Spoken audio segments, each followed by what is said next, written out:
Plenty of grass. Yeah, this is really a. It's beautiful. And see, it's so much better than what we when we were going to come that last time with the storm. Did you ever get copies of that Yeah. from Hunhoff at Yankton? Yeah, yeah. Well, I've got this one. This is the ones that you. Well, let's see. Did I Oh, get yeah. this from Rick? Maybe I got this from Rick. Either Rick or you, but I ran some extra copies. In fact, you guys have seen this as well. I just kind of wanted them to be a little familiar. Just heads up, boy, ready when you are. Okay, well, why don't we just, start out with your name and kind of like we did last time with sort of a practice round in your house there, and just start talking about your who you are and lead into it as far as you want to go. You said you wanted to start early history. You had a little bit of brief history you wanted to give, background. I won't ask you any questions until you decide, if you stop, then I'll sort of direct you, but you just take off and do what you want at the beginning. You do that very well. So tell them about you were the first tribal chairman at Crow Creek. Came out of World War II, 1946. You took over the reins, you held that position, and during this time, Right. was when the dam, with negotiations on the dam, and leading into how beautiful it was at that time. You tell me when we start. Okay. We're ready when you are, so you can start when you have We're ready to start? Yep. Go ahead. My name is Vernon Ashley. I am probably the oldest member of the Honkbati Oyate, the Crow Creek tribe. And I am their first tribal president. And I want to begin by taking you back into history. This is before my time, but I read a lot and study. When the Pilgrims came to this continent, they came to a paradise. But they could not survive in an area where there was plenty of food, wildlife, and everything else, because I think those pilgrims came from ghettos in Europe. So who taught them how to get along in this new world was the American Indian. Little did they know that they would lose this land to the same people. I want to tell you that at one time all of these lands belonged to the American Indian. And little did they realize that they would lose this for 1 or 2 cents an acre. I have this documentation. And but at that time, the Native American never knew the monetary system. So it sounds like we're getting a lot of money, but it wasn't that much. When you think they take millions of acres and you only get 1 or 2 cents an acre, it didn't amount to much. The other thing is the government of the United States Congress came from the American Indian, this democracy. See, when the 13 states first started this, the Indian peoples, well, each of the states had their own government. And he said in our way, when we come together, we can talk as one. And I can't remember the tribe's name, but this democracy came from the American Indian. Now, to make a long story short, we had a lot of uprisings. Historically, there's never been a president of the United States who spoke well of Indians. And you might ask the question, why? It's because they wanted the land, and they wanted the Indians out of the way. Even the reservations, they said that the Indian don't need that much land. And so what they did do, they did the Dawes Act, which, and the Homestead Acts, The Homestead Act took a lot of the lands away from the people. And in a sense, we were incarcerated, that's the modern terminology, and put on these reservations. And my tribe was, Crow Creek was established not for any specific tribe, but for some place to move Indians. That's because of the Sioux uprising in Minnesota. The Minnesota uprising, of course, it's like it is today. You have AIM taking up action, you know. It's just a few people who did these things. And there was a lot of good Indians out there who were never involved. And stemming from that, when I think about, read these film on the Dakota conflict, my people were not treated very well. When they were incarcerated at Fort Snelling, that was under the most unsanitary conditions that you can find, because if you see the pictures, the teepees were just one right after the other. And you look at my place and look, all the space that I've got is something. But to make a long story short, my people were moved from Fort Snelling, where they were incarcerated, in barges, in a barge. Now I can't remember the name of the barge, but they were taken from Fort Snelling down to Mississippi, down to St. Louis, and from St. Louis up the Missouri to Crow Creek. And if you go from Fort Thompson to Chamberlain, you watch for a pointed bank, and there's Wolf Creek and Crow Creek. And that's where they were, in a sense, just dumped, you know. And that reminds me of the World War II, when the Japanese were relocated. They lost their homes, their businesses, and so on. But the thing is, at least the Japanese had barracks and good kitchen facilities, where my people didn't have nothing. They were just dumped out there. And it's surprising. It was different. There was times were difficult then, and it's surprising how my people survived. They couldn't go and hunt because the army wouldn't let them leave the reservation. And I want to refer to a book by John P. Williamson. The book is titled "The Brothers to the Sioux." It's out of publication. You'll probably find it in the library.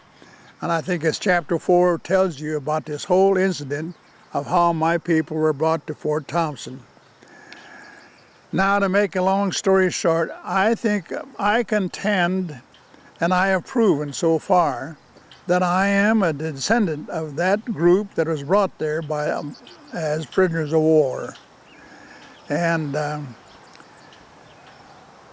my father and his brother, when they were about 18 years old, they were I don't know if it was recruited. They were selected to be sent back to school out east to Hampton, Virginia, and Carlisle, Pennsylvania. But before they could go, they told my father that you've got to change your name. You're going among white people, and you have to change your name. My father's name was Tashokahinto, his gray horses, and my grandfather's name was Sinkpei. Sinkpei is a muskrat because he was a hunter, and Bowedhead, Pau Kudye. Well, after a lot of discussion, they finally agreed to change their name. So they came to the Indian agent at Fort Thompson, and they walked in and said, "All right, we'll change your name." So then the agent said, "What do you want?" And then he threw out different names, and they couldn't agree to anything. So after a little time, while they were sitting there, who should walk into the door but Dr. Edward Ashley, one of the first Episcopal missionaries to South Dakota. And when he was told of the situation, he said, "I'll solve that. I'll give you my name." And that's where we get our name. And if you look at my brothers and sisters, our names have a kind of an English connotation, you know. My oldest brother's name was Richard, Lacey, Victoria, Aaron, Lorne, and Vernon. You know, so you hardly hear those names anymore. And but as I say, life wasn't easy on the reservation. Even when I was growing up, it was difficult. It was hard. And I said and I had one pair of shoes. And when I started wearing out, and those were leather soles at that time. You can't find a leather sole shoe today. So when they wore out, we either put a cardboard or something in the sole to cover up the heels. So it was really hard and difficult. And the thing is, there were when I was born, you know, I tried to get a birth certificate, and the vital statistics said, "What town were you born in?" I said, "There was no town." "What hospital?" I said, "There was no hospital." "Was there a clinic?" "No, there was no clinic." You know, it was. So where were you born? "In the Buffalo County." It was out on the reservation, you know. So it was a difficult task for me to get a birth certificate. So what I've got is a delayed birth certificate. And and even going to school, there was no. So whenever you're ready. Go ahead, just do your introduction again, and then we'll pick up where you left off with the school. My name is Vernon Ashley. I was born probably in the coldest winter on record in 1916, January 15, 1916. I'll be 92 years old. And I have a lot of history on the Kakiokute, the Crow Creek Reservation. Now where I left off was the difficulty was on the reservation. Well, I mean, getting the birth certificate and everything else. Well, I finally got that done, so now I got a birth certificate, a delayed birth certificate from the state of South Dakota. I had to do this because I wanted to get a passport to go overseas. Now, as I said, when the life on the reservation, the schools were little schoolhouses, like a little red schoolhouse. And my schoolhouse called was Pleasant View. And one teacher who taught all grades. And I have the greatest respect for one teacher, and I think she's buried at Christ Church at Fort Thompson, Kate Peterson. She was a wonderful lady. And she saw a lot of potential in me, you know, and she said, and in my writing and everything. In those days, we used the Palmer method in writing. So I had good handwriting, and they don't do that today. You see kids, all they do is print, you know. And now, after I finished the grade school, though, then to go to high school, I had to be sent away, you know. So my father got me in at the Flanders Indian School, which is near the Minnesota border, near Pipestone, Minnesota. And I went there from 1931 to 35. And the point I want to make is I never knew what football was. I never knew what basketball was, or baseball. Well, no baseball, but basketball or football. When I went to Flanders, I made the team. You know, I made them all. And at that time, there was no class in basketball. You know, there's only 5 men on the court, so we played all the big schools in the state, and did a pretty good job of it too. But the thing that I put on my silver belly gray hat is symbolic to me because my father took me to Flandreau. The thing he bought me was a gray hat. And to me, that just is symbolic because that was the first time I left the reservation. And sure, I was homesick. So what I'd do is go to the west end of the dormitory and sit on the window and look west. Never cry or anything, just sit and think about home, you know. Now after Flandreau in '35, that was at the time when the dirty 30s, the drought. When I came home, I had to work for my father, you know. And I have worked, and I've made this presentation to the State Historical Society. I have worked in all alphabetical programs, whether it's the Work Progress Administration or economic, ECW they call it, economic something. And then the CCCID, the Civilian Conservation Corps Indian Division. And I always tell the kids, I must be tough, because I was just out of high school, and I drove a 4-horse team on a dump wagon.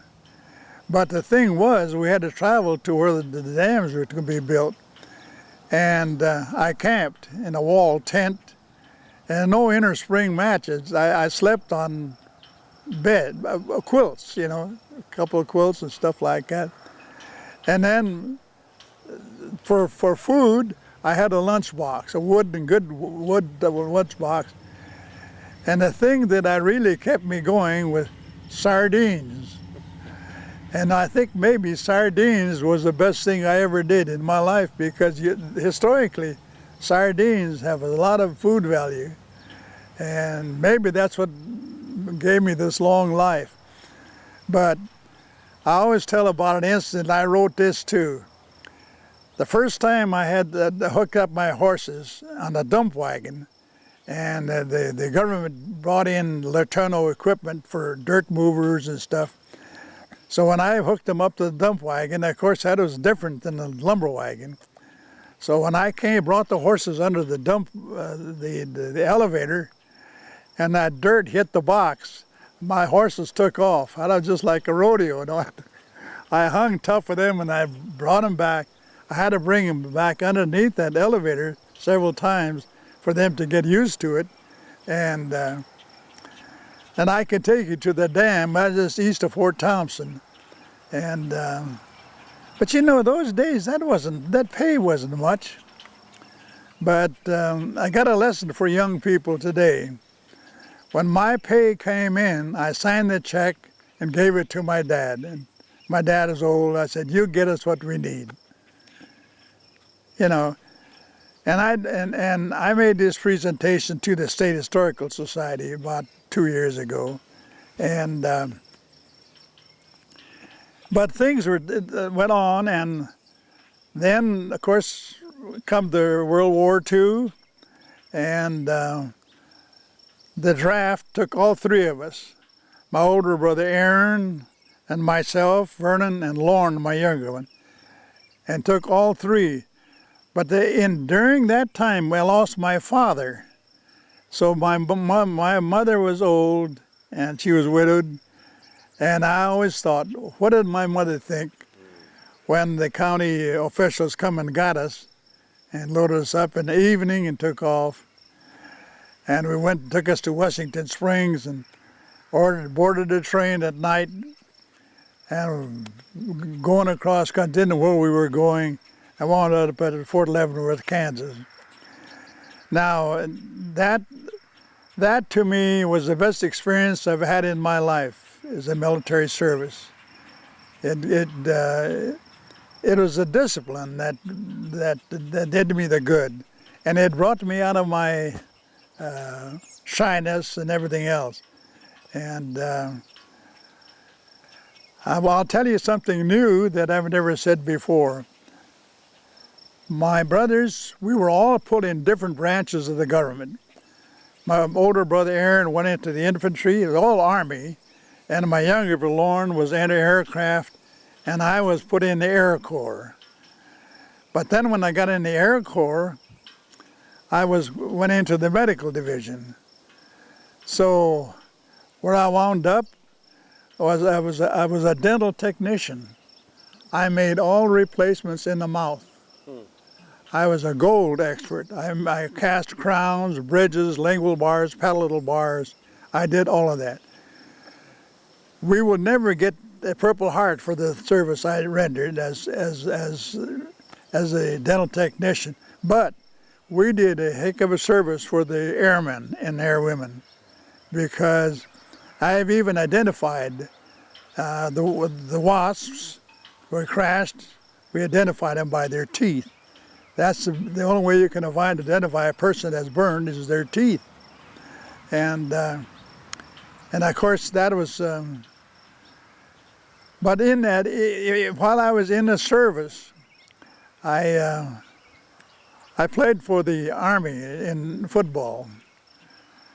And that is the dirtiest, dirtiest football I ever played was the Army. And I got banged up, I got rib fractures, and I got a bad knee result.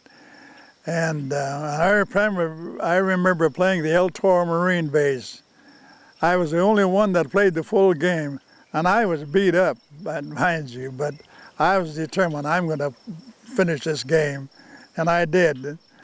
And then my buddies had to take care of me because I couldn't get up out of bed because of my fractured ribs. It lift and pull me out. So the military was, and then I played baseball for the Air Corps. And so, you know, it wasn't all military life. But you know, when we were going into this Air Corps, we were trained like we were going to be on the battlefront, you know. We had to go through the gas chambers and all of this, and even rifles.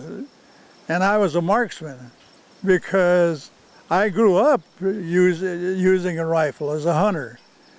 And so that learning those things was nothing. It was a simple issue. Now, to make a long story short, I was inducted into 1942 and discharged in 1946.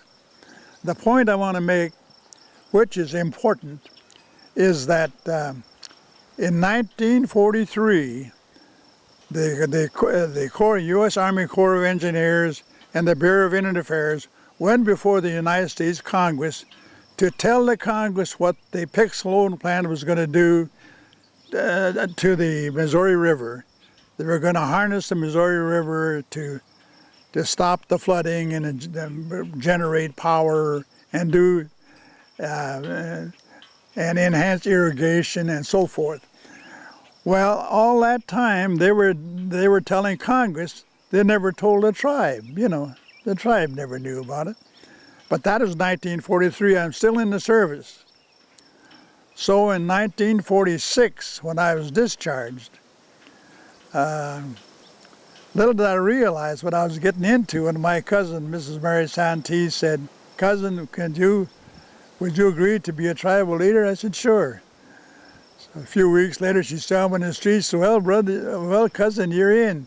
In what? As a tribal leader. But the things that I encountered first was the taking of the thousands of acres of Indian land on the Crow Creek, the Fort Randall Dam. It was going to take thousands of acres of Indian lands, and it was going to remove hundreds of homes of Indian families. You know, and then it was going to take out all our timbered area. You know, where I was born, as I say, below that pointed bank, there was an island there. All that was it was a big timbered area, and it was called Delorious Island, I think. And that's where the government put the lumber mill up and everything else. but those were going to be flooded. So my problem as a tribal leader, and I got to be I guess I got to be the leader of the council. And so the first thing we had to do was we had to go before Congress to get a lawyer. And you know, that was difficult. I found out that the Bureau of Indian Affairs was not working for the Indian people. And the first person that we took with us was an Indian lawyer by the name of Ramon Rubidoux, and I think he's still living in Rapid City. So we took him with us, and then he had a colleague in Washington named Jim Curry. But Jim Curry, I guess, had some run-in with the Bureau of Indian Affairs, so the Bureau of Indian Affairs wouldn't approve with him. So we had to come back. So then my next move was to get a lawyer that is prominent in South Dakota. And so that I hired the former governor of South Dakota, M.Q. Sharp. M.Q. Sharp was a former reviser of statutes for the state. He was one of the best lawyers that South Dakota ever produced. And he was my lawyer. And of course I had a good memory on lands taking and everything else. So M.Q. Sharp, before we went to Congress, he'd say, "Vernon, when you get stumped, you call on me, and I'll step in." But you know, the things that we had to consider in the loss to the people was not just the land and the homes. It was the intangible damages. The intangible damages like the shade of the tree we're sitting in, wild fruit like plums, cherries, choke cherries, buffalo berries, and all of those things. Those are intangible damages, and the shade of the tree as well. And so when I went before Congress, you can check with the Congress, and my testimony then is probably in 49, 50, 51, 52. We went before Congress. Now the thing was, we went the first negotiations. We had the MRBI. The MRBI is the Missouri River Basin Investigation Staff, who did a timber count and did a socioeconomic study on all the reservations. And I've got all those studies, and I put them in here at the State Historical Society. So if anybody wants to do research, they can go there and they can do that. But using those things, if I was smart enough, we didn't agree with the MRBI estimates for the land value. We didn't agree with the government. We thought we were losing something forever, so we wanted more for our lands. So that took some doing in Washington. So when we got into Washington, and my friends in Congress were E.Y. Berry and Senator Carl Munt. Some of you know Senator Carl Munt. And they were friends. They were really, it's not like today. Those guys were just personally friends. And I remember one incident in E.Y. Berry's office when we were in there, the Bureau of Indian Affairs, when we wouldn't agree with the estimates that are presented to us. And I always had a counsel with me, but I was their first negotiator.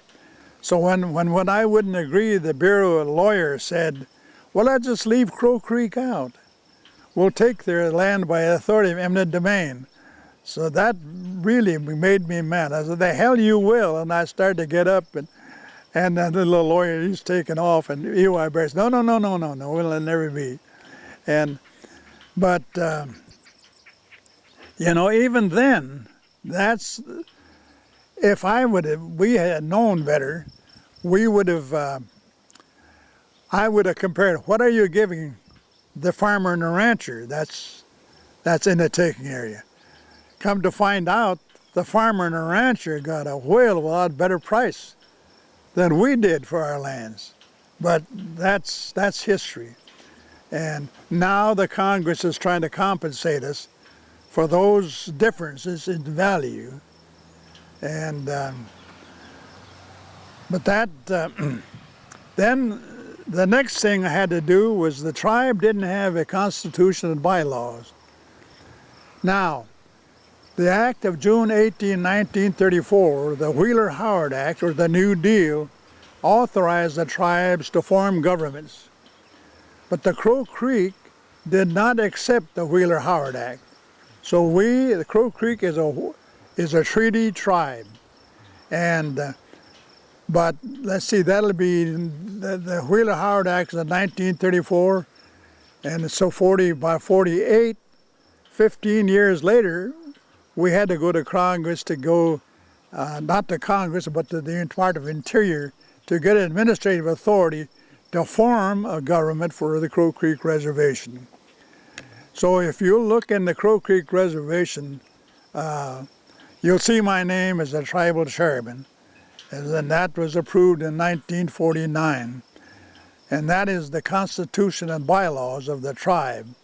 And but those are the big problems I encountered, and I think, you know, that I must have had, the Army must have taught me something, you know, because for me to be doing these important business with the tribe.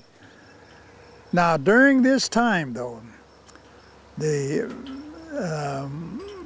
Bureau of Indian Affairs administrative officer, Mr. Miner, he called me in, and I guess he saw potential in me, and he said, "Vernon, you're going to be losing your GI benefits."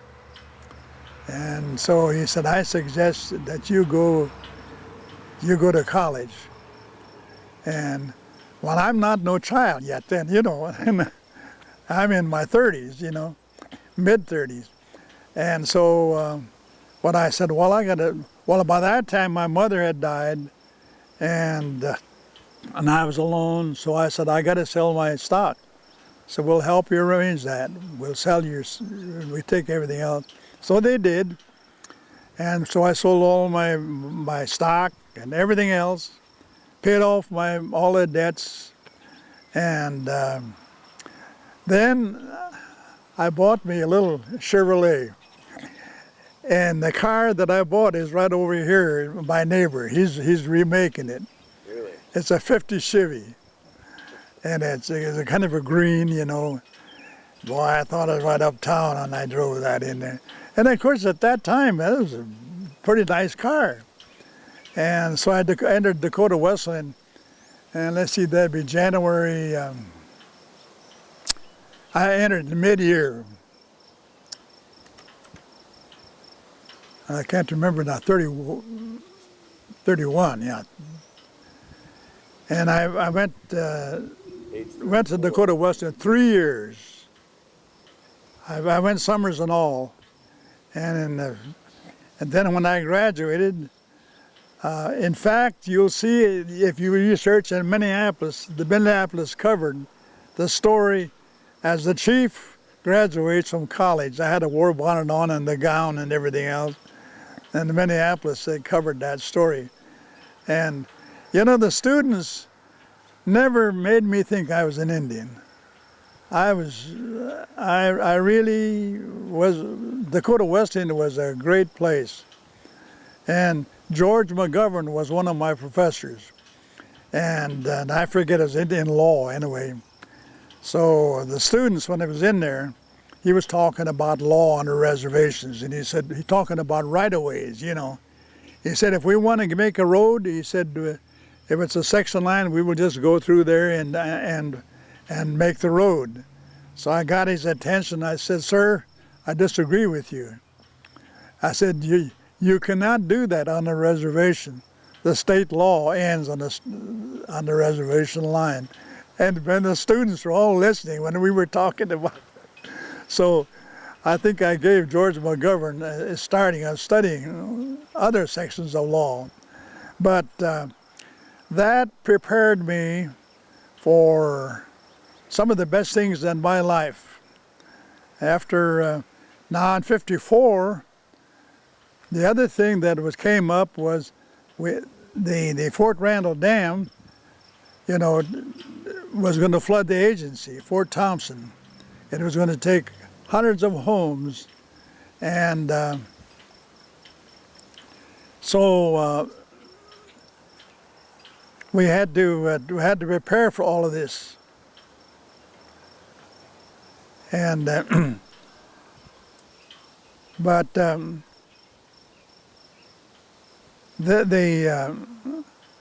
the agents had to move, the thing was, what I want to tell you is during my time as a rancher, I met my wife, Rose Marie Flynn. She came with the Bureau from Aberdeen as a IIM clerk, individual Indian monies clerk. She exchanged job with a guy who didn't like Fort Thompson, so they changed. Excuse me.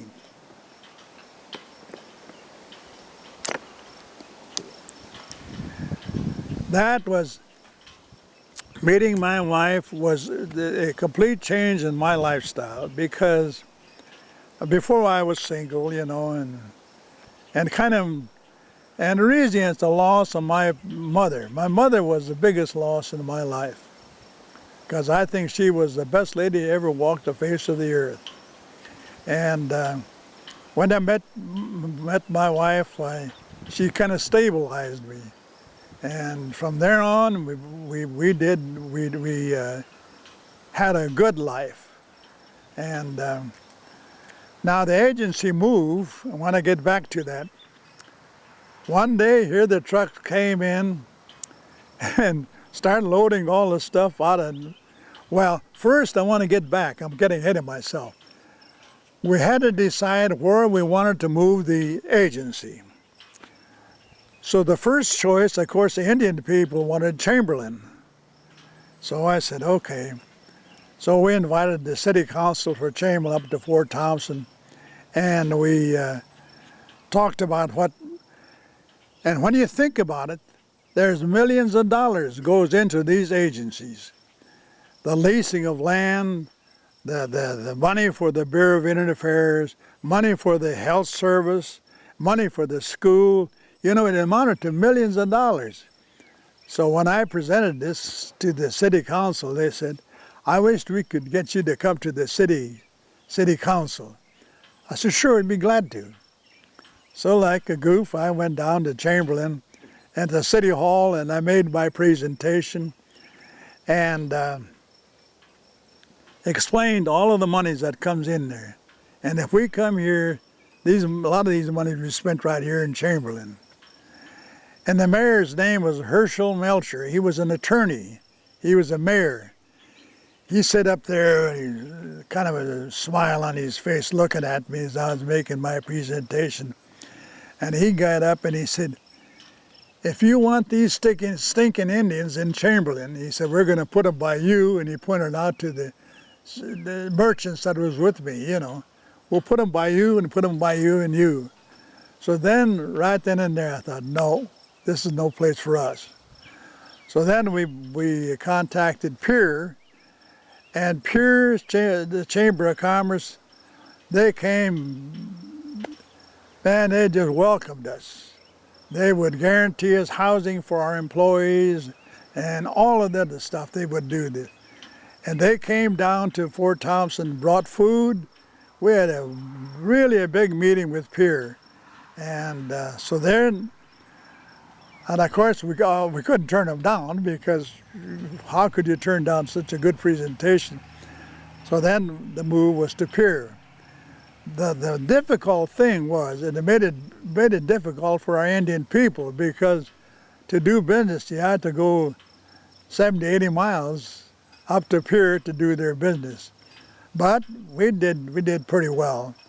And now in this time, of course, I was, after 8 years, just think I was 8 years as a tribal leader. And it took me all this time to get all these things squared in. And I've got a lot of copies of what are the things I'm talking about.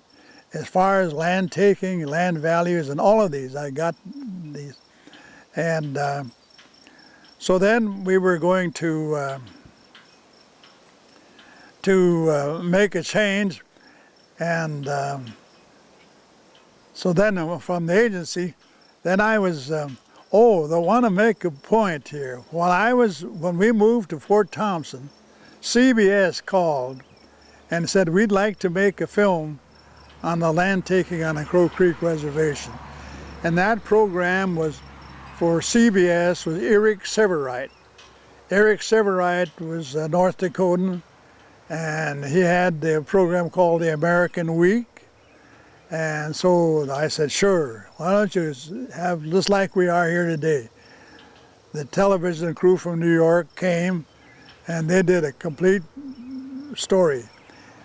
Now the key to the whole operation was that film, I think. Congress used that film. And my Tahanshi, the Tahanshi means cousin, Bill Voice, was the key speaker. And he did a beautiful job. He says, one time, and he said, at one time, all of this land was ours, you know. And he went on and talked, and then we took pictures of the timber and the hunting and fishing.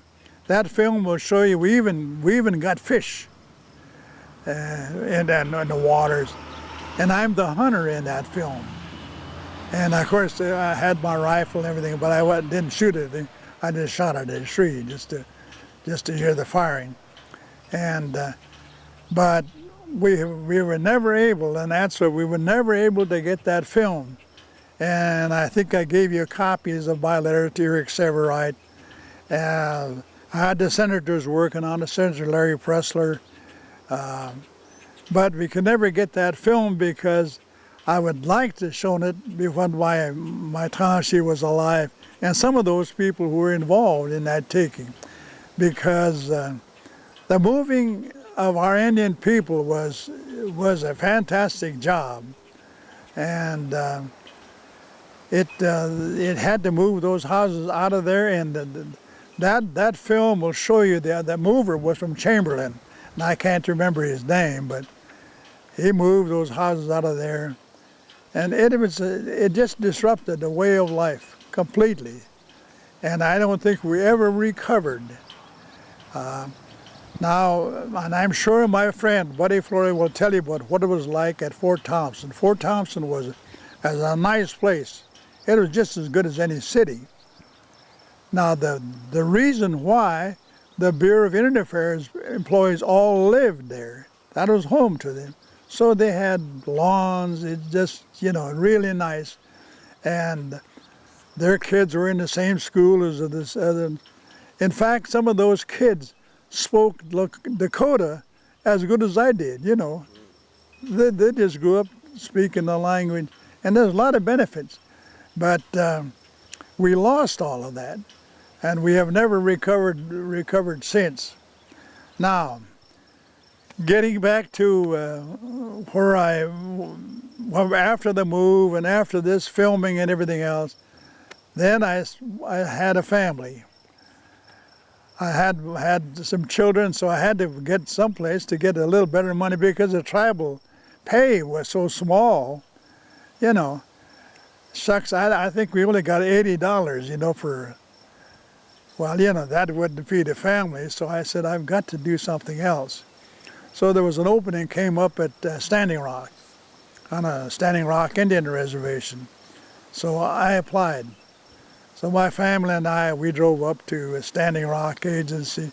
As we left McLaughlin, and then you go towards Fort Yates, there's nothing, And my wife said, don't talk too good, they might hire you, she said. So when I got in there and talked to J.W. Wellington, when I got done, we got the interviews. When can you report? He said, well, I got to go back and talk to my family, But we made the move. And it was good. Now, I'm asked to appear on TV and radio up at Standing Rock. I've done a lot of good things on the Standing Rock Indian Reservation. First place, they were considering all of their damages, from the building of the Hawaii Dam. the same way with the Fort Randall. So they had to write up all of their tribal programs of how you're going to spend their money. So Ben Rifle was the area director, and Harold Shunk was the superintendent, and they convinced me. He said, Vern, I wish you could write those programs.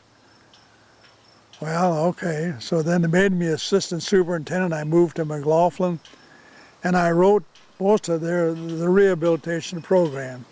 And of course, some of those things I really didn't agree in, but I had to put something on paper, and I think I did a pretty good job. And especially the family plan program, that money went to individuals. And what we did was to use the majority of that money to improve their homes.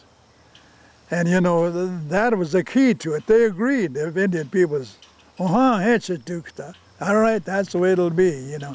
So we did those things. And I can remember in Wakpala, I can't remember the name, but this one family was going to get, you know, pretty good sum for their loss.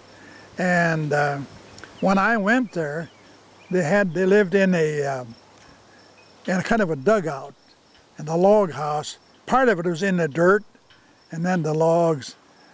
And when I went there, the bad gal, the wife, was just like a mad dog, you know. She'd just snap at you and everything else. And so, but in the process, I helped them build a nice house and everything else. And the next time I came there, that lady invited me in for a cup of coffee and some cookies. You know, complete change. What it did for those people. Now, one of the things, well, there were several things I did on Standing Rock. I got into Boy Scouting. Now, KFYR television of Bismarck filmed this. We had the first Boy Scout Jamboree on an Indian reservation.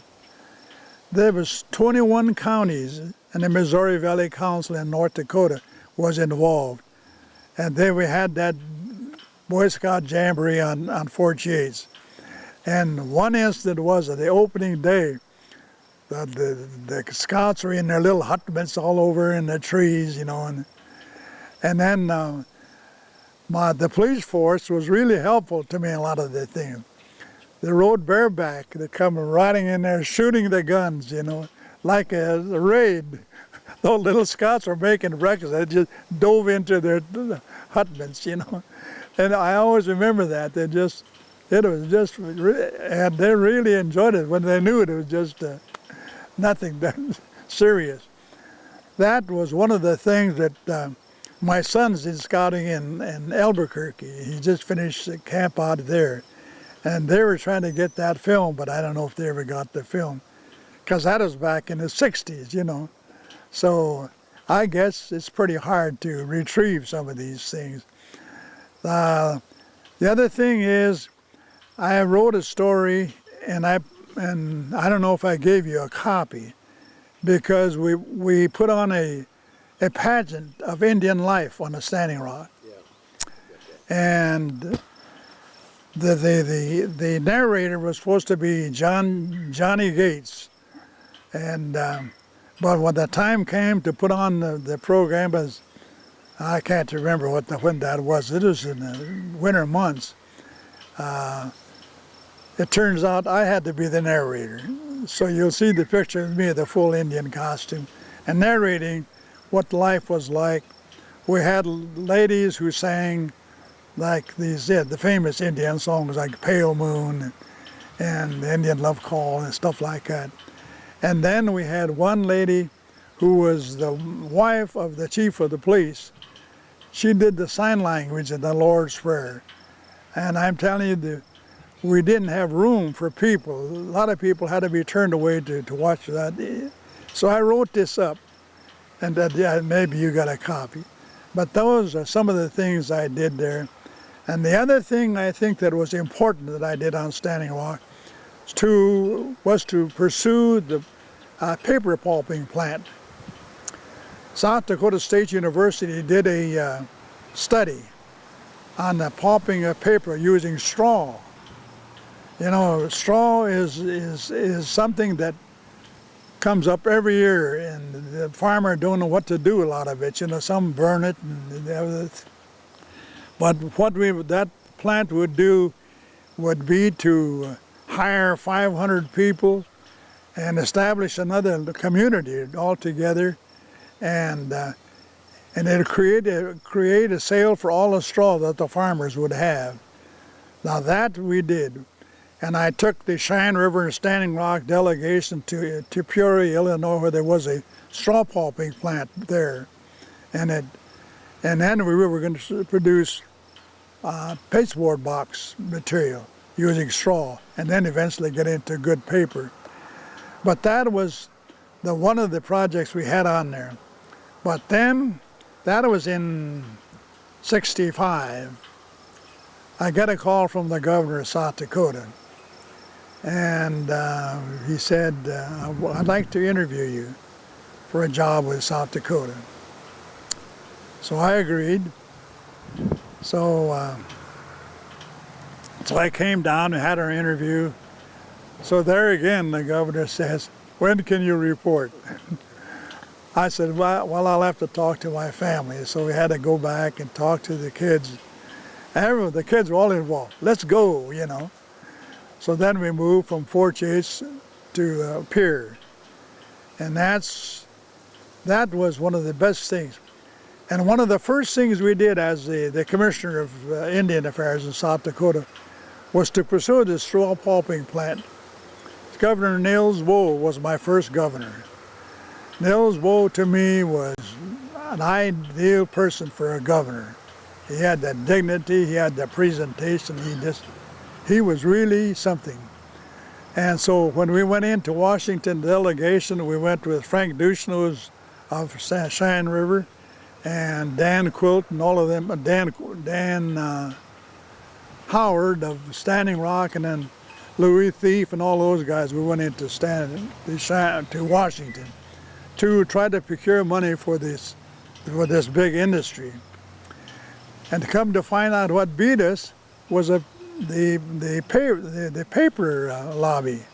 Paper lobbying body was against it, you see. But you see, the whole thing is that we would have staved on the wood. Now Montana has over harvested wood, I understand. And we're going into Canada to get the wood for paper. But anyway, that was one of the things that the governor was so upset to think that the Congress would to do this. And but then at the same time, while I was the commissioner's job, we established a tribal councils training program for the reservations, because we figured that all of the councils, and which I think was right, a lot of the new councilmen never seen their own constitution and bylaws. And so when we devised this training program, we reproduced all their constitution and bylaws, and as a first time, each councilman saw their constitution and bylaws, you know. And so they asked, how soon can we have this? Well, it takes money to do those things, you know, because we had to pay the councilman for coming in and doing things like that. These are some of the things that I've done as a commissioner. And then the best thing we did was we had the best relationship with all the reservations in South Dakota. You never know when, any day you'll see tribal leaders in the Capitol building come to see the governor or some other department of the state. And so it was a time when I thought that we had a good relationship. We had a good Commission of Indian Affairs. Now this Commission of Indian Affairs was made up of prominent Indian and non-Indian leaders. And they weren't tribal leaders. They could be guys who Bishop, oh God, I can't remember his name now. One of the Episcopal bishops was the presiding chairman, you know, And then we made prominent people come on there. So it was a good way of saying, airing the problems of the reservations. How can the state improve on these things? And at that time, we established a scholarship for our Indian students to go to any state university in South Dakota, and they would get this scholarship. And so I think a lot of these things, now we don't even have that scholarship, you know. A lot of the things, they just seem to fade away. After I left there, the fellows who came follow me and must not have followed up on these things, so they just disappeared. Where would you like, what would you like to see now? Not just for Crow Creek, but for all of the reservations here in South Dakota. Well, but after that, then I went into, after I was going to leave, I worked with 3 governors in South Dakota, Nils Boe, Frank Farrar, and Dick Knipe. But I'm a Republican, so Dick Knipe was a Democrat, so he eased me out of that job. But then I applied for this federal agency for volunteer service in Denver. But Senator Carl Munn said, no, I don't want you to leave South Dakota. I want you to stay in South Dakota. And so that's how he got me the State Director of Action, the volunteers. It's a federal agency for volunteer service.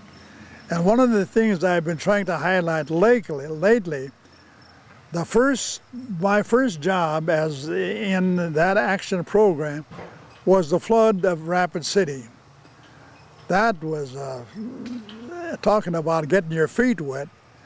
So I went out and I worked with the mayor, Don Barnett, and we rented a big home. It's probably a double-story, 4-bedroom home. It's where the federal building is, right on that corner. And I brought in VISTA volunteers in service to America from 8 states to come in and help to find the dead bodies and stuff like that. Now the people of Rapid City lost everything. The flood just took their homes and lives and stuff like that. So the thing that they needed was stuff that they would need in their homes. There's an air base in the Bay Area volunteered to gather a lot of this stuff. And they did, and he did a beautiful job. And the Air Force brought in just those big air transports into the Ellsworth Air Force Base. And then, of course, the governor got the National Guard to help.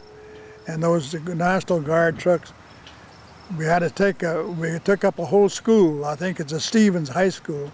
And that is the distribution point for all the stuff that the people in the flood area would need.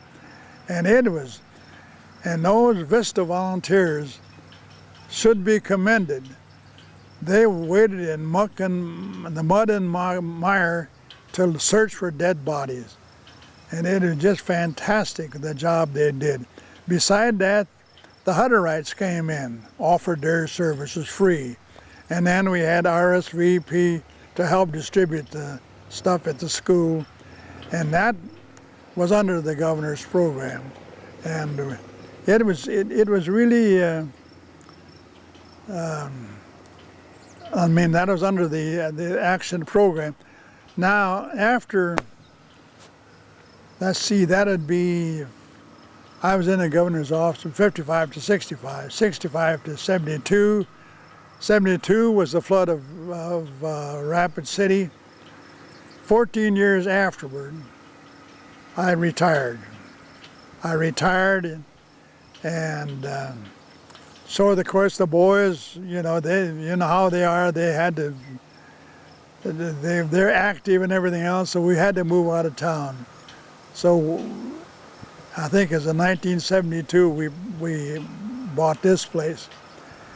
And we only paid $27,000 for the whole work, 10 acres.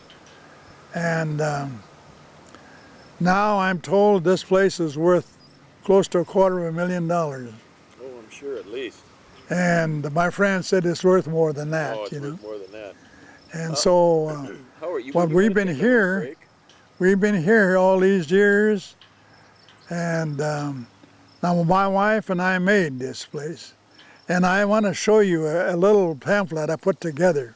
When we moved out here, there was nothing. No trees, none of these odd buildings. And the tallest thing on the place was that flagpole you see over there. And now you can't even put a flag there, you know, because of the pine trees. You've done a And beautiful job here, Vern. Beautiful job. so what I wanted to do is to put a rock on the corner and call it the Ashley Tiwai Oyanke. That would mean the Ashley family dwelling. I wanted to put but I understand that rock that they'll produce that sign is kind of expensive, so I'm kind of holding off on that. But generally speaking, I think that I've come a long ways from when we restarted talking about my ancestors in Fort Snelling and the difficult conditions under Crow Creek and the difficulties in getting education too. You know, I think I've come a long ways. I think I've set an example for young people today. Now, what I profess is that education is the key to the problems of our Dakota people. And my children exemplify what I've professed. My oldest son is the head of the Bureau, one of the heads of the Bureau of Indian Affairs in Phoenix, Arizona, John Ashley. And then I got a son that's an architect that lives in Albuquerque, and his wife is a doctor. And so they own 2 homes, you know. And then I got a son at Lincoln, Nebraska. He's ready to retire. Now, the thing that I want to tell the Indian people, they can, with education, they can attain a lifestyle just like any other American. My children vacation, I think they just returned from Mexico. They go into Mexico and they go to vacation in Hawaii. My son vacations in different parts of the country. He was down there at Saskatchewan, not Saskatchewan. Well, they went down to Jacksonville, and then they ate at that Paula Dean's restaurant, you know, and you know, these things are possible, you know, just like any other American, to have a lifestyle of this way. You do that through education. And I think that I like to set up examples of any student who finishes there was a young lady that finished her doctor's degree in University of Arizona. And I can't remember her name, but she got her doctor's degree this past spring. And the big companies were after her, you know, to hire her and everything else. And she's from Pine Ridge. But that just shows you that if you get the education, you can do these things. And so that's where we're at. And I hope I've done a job for you. And if you'd like to take a little break, I'd like to take you back to the dam a little bit more, but take a little break right now. Some of the things that happened back during that time that you were negotiating. oh yeah. So let's just take a little break right now and Now we want to go back to. yeah, let's go back to when you got back from World War II. Okay, I'm recording, so whenever you're ready. Started out there, World War II, you came back, they made you the tribal, you fell into that position, and that was the preliminary negotiations for the dam.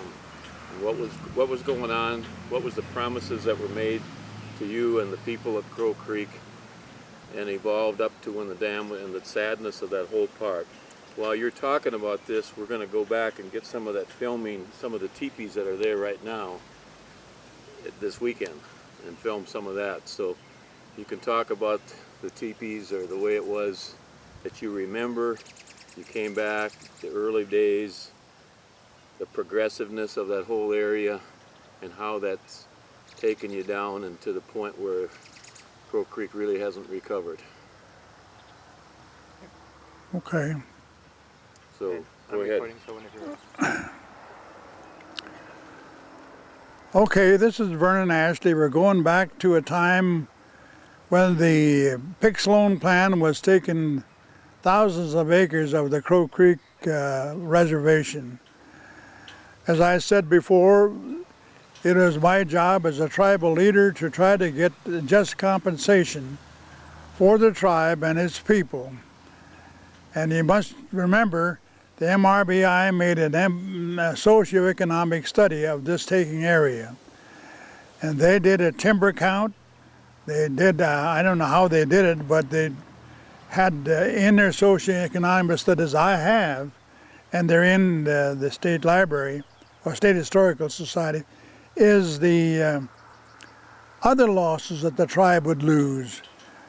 But the main purpose, of course, was to try to protect our people on the reservation and try to get a just compensation for their losses. And so it took a lot of negotiations with Congress, and if a little research, you probably could get all those details that we went into.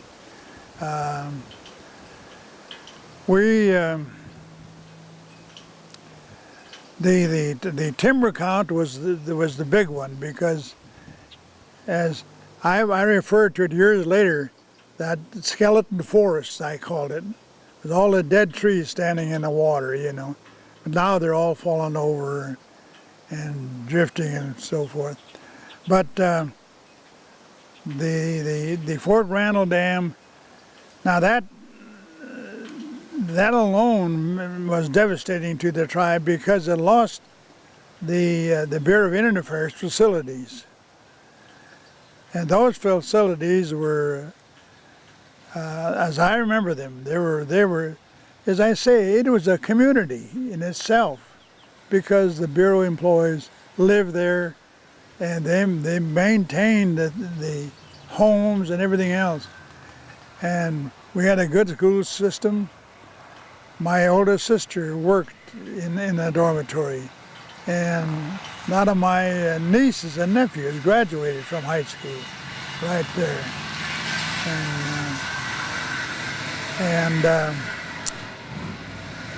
But when we lost the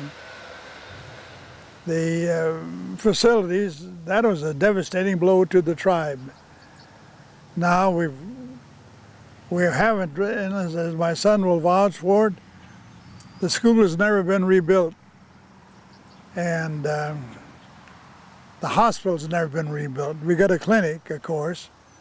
Our police force, I understand, and they need something. A lot of these facilities just dropped off, and at a time when there's so many problems on the reservation, or any community really, drugs, alcohol, and I think it's a time when the government needs to take another look at our facilities and try to help. And that's what I'm telling the new councilman, Mr. Thompson, Lester Thompson. I had a court case called Ashley et al. Plaintiff versus the United States Department of Interior. Well, that case, I've got documentation almost two inches thick to substantiate the law case. We went before the court in Aberdeen, and it was dismissed. And then we appealed to St. Louis, and it was dismissed for the simple reason that they said I didn't have stature. And I told the lawyer, I said, my golly, if I don't have stature, nobody does, you know. I said, just think, I lost land in the taken area. And I said, but of all the other things I've did in the Crow Creek, I said, my gosh, I think I established some stature. But that's a court for you. So now I understand the Crow Creek tribe is going to take up that case, And if they do, they'll get out of that $40 million debt. And maybe we can establish a good school system. Because I think that Crow Creek could be better. The MRBI they said, a socioeconomic study said we have almost 5,000 acres of arable and farm and irrigable lands. And I have these plans to show exactly what could be raised on a Crow Creek. And those lands, they said they would raise anything, you just put the water on it. And so the potential is there. And it would create jobs. Certainly, they need jobs, you know. Irrigation will work. We know it will, because we involved the Brigham Young University to come out on the Crow Creek, and they did a model farm of irrigation. And that little farm produced corn and all other vegetables for the farm use. And but of course, the Brigham Young and his staff kept it up.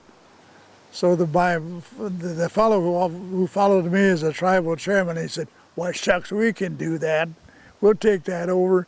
So the tribe took it over and had the Brigham Young leave. It all fell flat on his face, you know. So Brigham Young and the Mormons were in there during your administration. That's kind of interesting, being these guys are Mormons. So so we know the potential is there, and we could raise stock feed.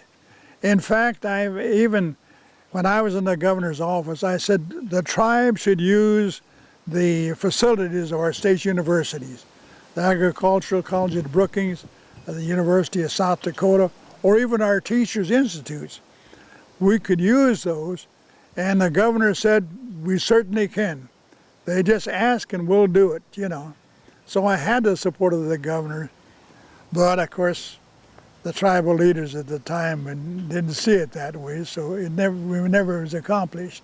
But these things are all possible, you know, and there's no need. As I said, education is a solution, and if we could get an administration that gives priority to education on the reservation, require that the kids stay in school. There was a time, and I'm going to refer to the fellow, you know, Don Loudner, him and his brother, Edgar, and let's see if I can remember, Eddie Shields and his brothers. At that time, I don't forget what year that was, they were in high school. They were an outstanding basketball team in South Dakota. Eddie Shields was called the Marcus Haynes of the reservation. Wow. That guy could dribble. In a corn patch, he dribbled for I forget how many minutes. He was just dribbling around the team, but they couldn't get the ball away from him. And so it's possible, you see, to do this. And but I don't know what it'll take to inspire our parents. Now the young people, now that population down there is pretty young. And I would think if there was somebody would just get inspired, they could push education to the best that you can have in the country. And get a good school system and everything else. It's got to work. And have a good government. And have a community that's an example in South Dakota. That could be done. That could be done in the Crow Creek. And I want to tell the people on the Crow Creek that it's up to them. They've got to decide, where do we want to go from here? You know, in some of my writing, I said I'm reminded of an old song.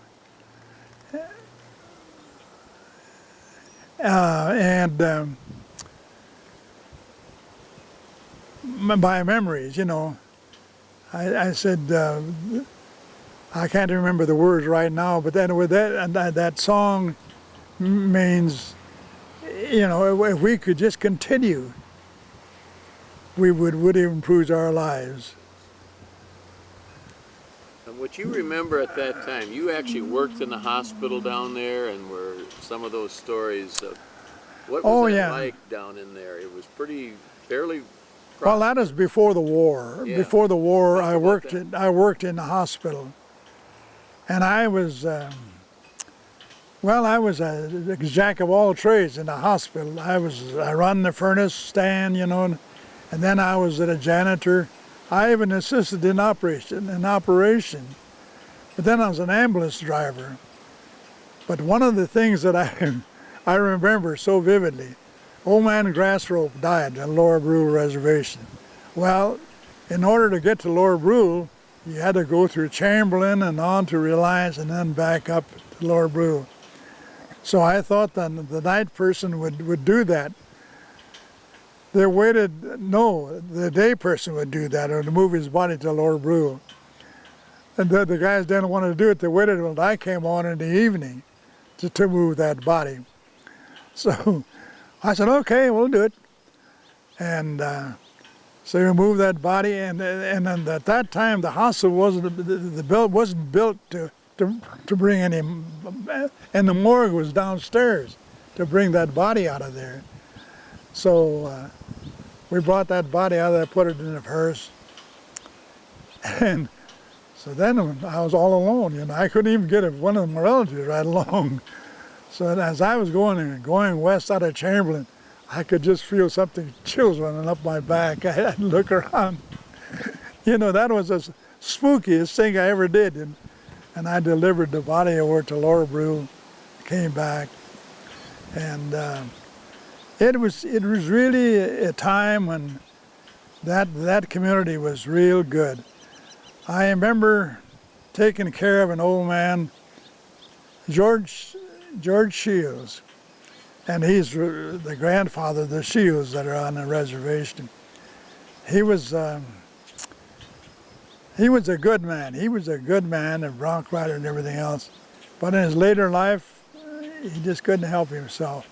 So then when I come in, I'd have to lift him and move him around and do all of those things.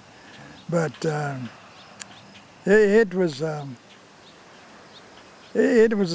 a time when I remember doing things that are for the good of people, you know.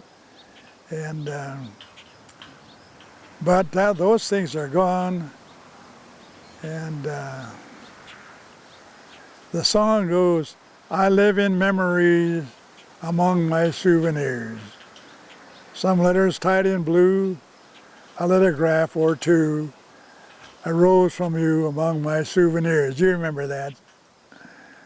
That's that reminds me of the song that where I'm sitting today that's what I'm remembering. These things, it can be done, you know, with education and the determination and desire to do something better. Well, we're going to try to take your words and do what we can in Minnesota there to try to help, you know, spearhead this to get it to some others who can help, and maybe together it can be done. Yeah. Hopefully. Could I have copies of this? Oh, sure. Absolutely. Maybe a couple of copies, you know, from my children to. Yeah. Absolutely. Because my son in Albuquerque wants to use this even for scouting, you know. Sure. And yeah, we will try to carry on what he's saying is improve the education.